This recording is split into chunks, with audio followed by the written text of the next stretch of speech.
Great. Cool. Questions for Coach?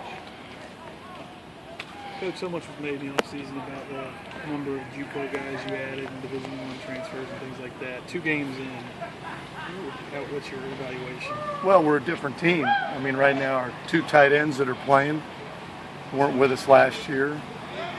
You know, we've rotated in some offensive linemen that have added to the depth of it. You know, Tyler Matthews sat out last year as a transfer, backup quarterback. One of our running backs is a transfer. You know, so just on offense alone, let alone defensively, you know, both of our safety starters, our spur starter, our linebacker starter, our D-line starter, defensive end rotation, I mean, they're all over the place. I mean, we had to do it to really help our depth, and it worked out that most of them have turned out to be what we thought they'd be. So, yeah, going well, yeah. You would say. No, I would say, you know, I mean, just in terms of, you just think about if you didn't have them, you'd have a bunch of young guys.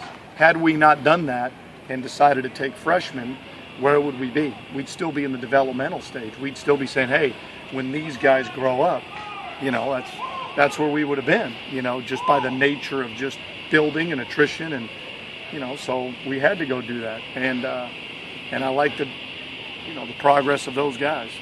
Coach, so far during the season, you've had 3 running backs who've answered the call when you've called on them with Smith, Jalen, and Hayes. Is it difficult to find enough carries for all 3 of those guys?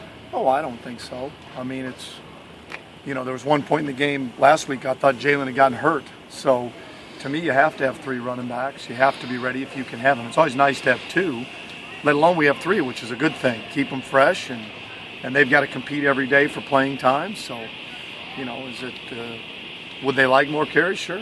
Would they like more opportunities? Sure. I'd hope they'd want that. But all of them are good players, so, and they all can catch it out of the backfield. And all of them can do everything we're asking them to do, so it's a good problem to have. How about the sort of what's going on with Brandon Farmer? I mean, he started this past week, didn't start the week before that. I mean, is he just kind of in flux, his role?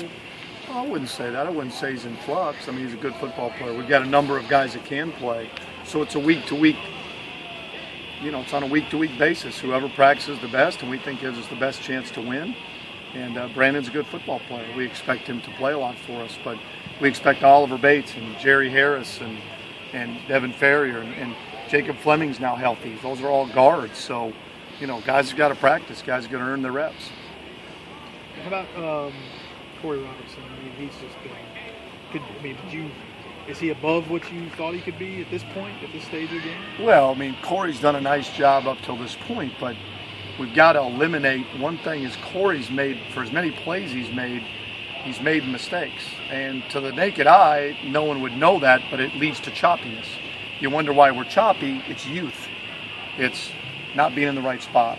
It's not running the correct route, or at least detailing it out. Corey's got a world of talent. Corey has proved he can make plays, but early in the game, drop touchdown. In a 2-minute drive right on the side, he just bobbles a little bit, so it's an incompletion, or know what to do. Corey's going to be a really good player, and he's gotten a lot better, and we're going to count on him the rest of the year. So he just has to eliminate the mistakes that stop us from being consistent. He's going to make big plays. He's a physical player, but the consistency is the key. You want to eliminate choppiness, eliminate inconsistency at certain positions. Texas State, we know they run the ball really well. A lot of that's from our quarterback. We talked about that yesterday, but their running backs, Robert Lowe, I think, is a senior. He's back. Mm-hmm. And, you know, what does he sort of? How do you stop him or something? He's a good player. I mean, and everything goes through their quarterback. You know, they're going to run a bevy of different plays that all go through him, whether you're talking about zone read, whether you're talking about quarterback power, whether you're talking about, you know, option plays, play action, shots down the field. They do a real nice job with him. So everybody plays off of that. They've got an experience. They've got a number of guys up front that are experienced. So they've got a number of guys back. They do a really good job. But it goes through their quarterback. The key is how do we hit him, okay, wrap up their quarterback, and keep the ball from getting on the perimeter and then over the top of us. And we'll be fine if we can do that. Easier said than done. You've got to account for their skill guys because he'll pull it down and throw it to them, you know. So we got to be really sound on defense, get aligned to their formations, and then play our butts off.